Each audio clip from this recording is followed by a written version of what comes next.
মহিষাসুরের পুত্র। তিনি যখন শুনলেন যে দেবতাদের দ্বারা প্রেরিত হয়ে দেবী দুর্গা তার পিতাকে হত্যা করেছেন, তখনই তিনি তার প্রতিশোধ নেবার জন্য ভয়ানক তপস্যা করেন। তার তাপের প্রভাবে সব কিছু জ্বলতে থাকে।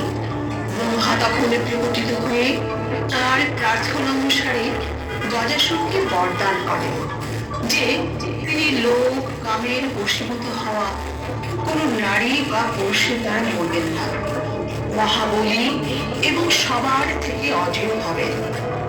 গর্বে গজাসুর গর্বে অভিভূত হলেন, স্বর্গ মর্ত সব তিনি অধিকার করিলেন।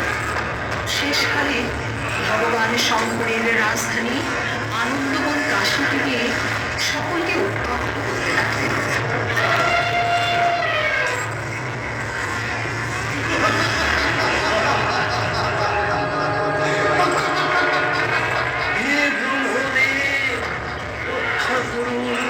রক্ষা করুন গজাসুর আমাদের পবিত্র কাশী ভূমি থেকে বিতাড়িত করেছে, আমাদের তপস্যা করতে বাধা দিচ্ছে। ওর হাত থেকে মুক্তির উপায় বলুন, মুক্তির উপায় বলুন। আমার বলে বলিয়ান হয়ে আজ গদাসুর এমন অত্যাচারী হয়ে উঠেছে। চলুন সবাই ভগবান শঙ্করের নিকট যাই। তিনি এই ব্রহ্মাণ্ডের একমাত্র লোভ কাম মুক্ত। আমার বর অনুযায়ী তিনি একমাত্র গদাসুরকে বধ করতে পারবেন। ওম নমঃ শিবায়, ওম নমঃ শিবায়, ওম নমঃ শিবায়। কি হয়েছে ব্রহ্মদেব? আপনারা সকলে এত বিচলিত কেন? হে দেবাদিদেব, গজাসুরের অত্যাচারে স্বর্গ মর্ত আজ জর্জরিত। আজ মনে ঋষি দেবতারা অসহায়। কাশীতে আপনার ভক্তের উপর গজাসুর নির্মম অত্যাচার করছে। ওকে সংহার করুন, ওকে সংহার করে আমাদের রক্ষা করুন। স্বর্গ মর্তে শান্তি ফিরিয়ে আনুন।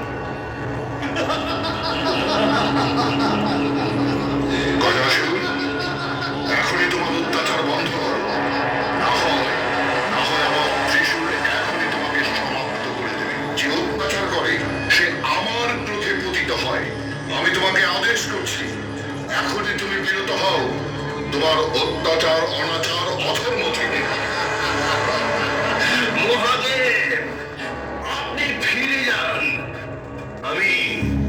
আমি মুনি ঋষি আর স্বর্গের দেবতাদের হত্যা করে আমার পিতা মহিষাসুরের হত্যার প্রতিশোধ নেব।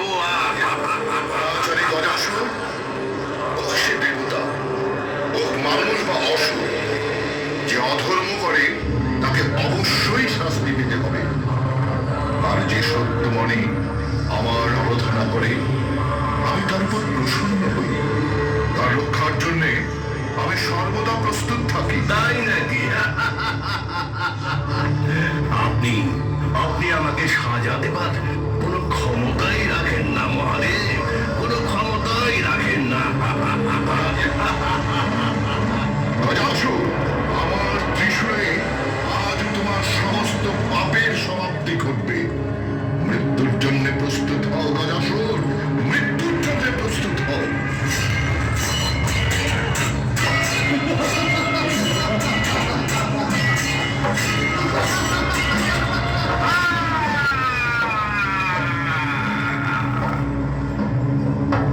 হে মহাদেব, হে শিব শঙ্কর, ক্ষমা করুন প্রভু, ক্ষমা করুন আমায়।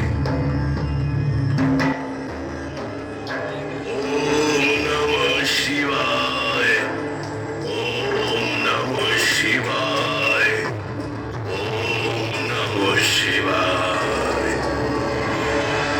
গজাসুর, তোমার কল্যাণ। হে মহাদেব শিব শঙ্কর, আপনি দেবতা ও অসুরদের আরাধ্য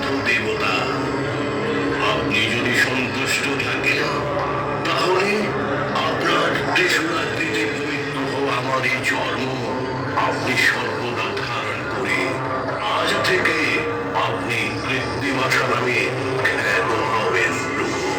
হে দানবরাজ, আমার ত্রিশূলের আঘাতে পবিত্র হওয়া তোমার শরীর আমার মুক্তি সাধন ক্ষেত্র কাশীতে আমার লিঙ্গরূপে অবস্থিত হয়ে থাকবে।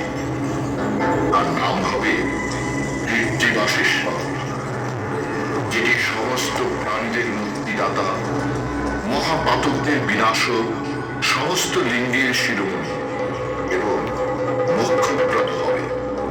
এই কথা বলি দেবেশ্বর শিব গজাসুরের সেই বিশাল চর্ম নিজ শরীরে ধারণ করলেন এবং কাশীতে কীর্তিবাসেশ্বর নামক এক শিবলিঙ্গ প্রতিষ্ঠা করলেন।